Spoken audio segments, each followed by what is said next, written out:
सभी कीर्तन कीजिए।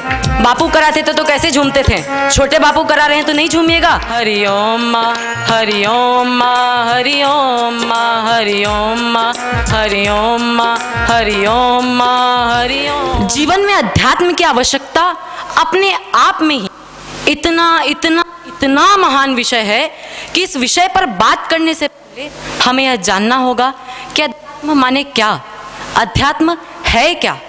यही प्रश्न सबसे पहले हमारे मस्तिष्क में उठता है। केवल हमारे मस्तिष्क में ही नहीं, यह प्रश्न इतना महान है, इतना दिव्य है कि ये पांडुपुत्र अर्जुन के मस्तिष्क में भी उठा था।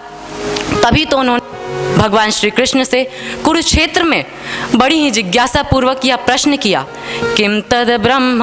आप सभी दोहराइए ना, ये विचार कीजिए कि भगवान से हम यह प्रश्न पूछ रहे हैं, किम तद ब्रह्म, किम अध्यात्मम, किम पुरुषोत्तम। तब भगवान श्री कृष्ण ने बड़ी ही सुंदर बात कही। भगवान के वचनों को दोहराते हुए यह विचार कीजिएगा कि भगवान ने जो वचन कहे थे उनको हम दोहराएंगे, हम कितने भाग्यशाली हैं। अक्षरम ब्रह्म परमं स्वभावो अध्यात्मम उच्यते। अर्थात अपने स्वरूप को जानना ही अध्यात्म है। अध्यात्म माने वह ज्ञान जो हमें जीते जी मुक्ति का अनुभव करा दे। ईश्वर को सत्य व जगत को मिथ्या मानना ही अध्यात्म है। अब प्रश्न यही उठता है कि हम अध्यात्म सीखे कहाँ से। तो महोदय, मैं बताऊं कि प्रकृति का कण कण अध्यात्म से ओतप्रोत है। हम प्रकृति से ही अध्यात्म सीख सकते हैं।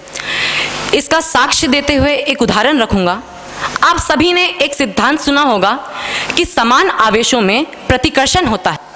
परमाणु के नाभिक में सारे धनावेशित प्रोटॉन इकट्ठे कैसे रहते हैं, कौन सी शक्ति है जो इन्हें बांधे रखती है, वैज्ञानिक आज तक इसका पता नहीं लगा पाए।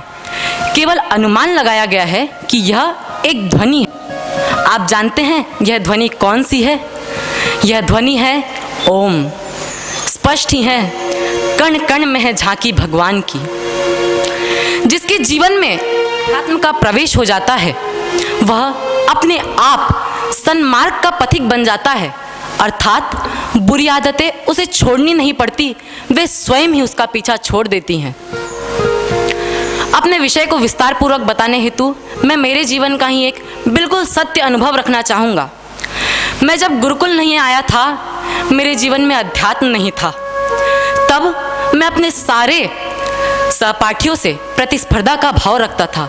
यदि मेरे शिक्षकगण मेरी बुराई करते तो मुझे बहुत ही बुरा लगता व मेरे मन में मैं उनके प्रति द्वेष भाव की गांठ बांध लेता था। किंतु जब मैं गुरुकुल आया, अहो मेरे भाग्य, मेरे जीवन में अध्यात्म का प्रवेश हुआ। तब से मैं अपने सहपाठियों से प्रतिस्पर्धा नहीं करता, अपितु यह प्रयास करता हूँ कि मैं उन्हें अपने साथ लेकर चलूँ। और यदि मेरे शिक्षकगण मेरी बुराई निकालते तो मुझे कदापि बुरा नहीं लगता, अपितु मेरे हृदय से उनके लिए प्रणाम निकलता है। इस संसार में जितने भी प्रश्न हैं, इन सभी का उत्तर ढूंढने हेतु हमें कुछ न कुछ श्रम अवश्य करना होता है। केवल एक ही ऐसा प्रश्न है जिसका उत्तर ढूंढने हेतु हमें श्रम नहीं करना होता, अपितु विश्रांति चाहिए होती है। और यह प्रश्न अध्यात्म जगत का सर्वोत्तम व सर्वश्रेष्ठ प्रश्न है।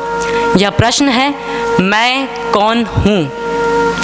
जनाब, सभी प्रश्नों के उत्तर तो गूगल पर यूं ही मिल जाते हैं। केवल एक यही ऐसा प्रश्न है जिसका उत्तर गूगल पर आपको कभी नहीं मिलेगा।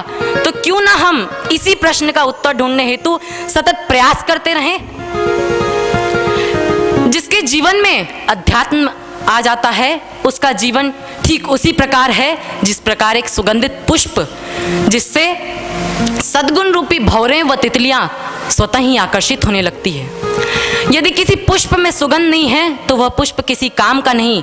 ठीक उसी प्रकार यदि किसी के जीवन में अध्यात्म नहीं है तो उसका जीवन व्यर्थ है, किसी काम का नहीं है उसका जीवन। कि पुराने जमाने में लोगों को केवल 5 विकारों से लड़ना होता था, काम, क्रोध, मोह, लोभ और अहंकार।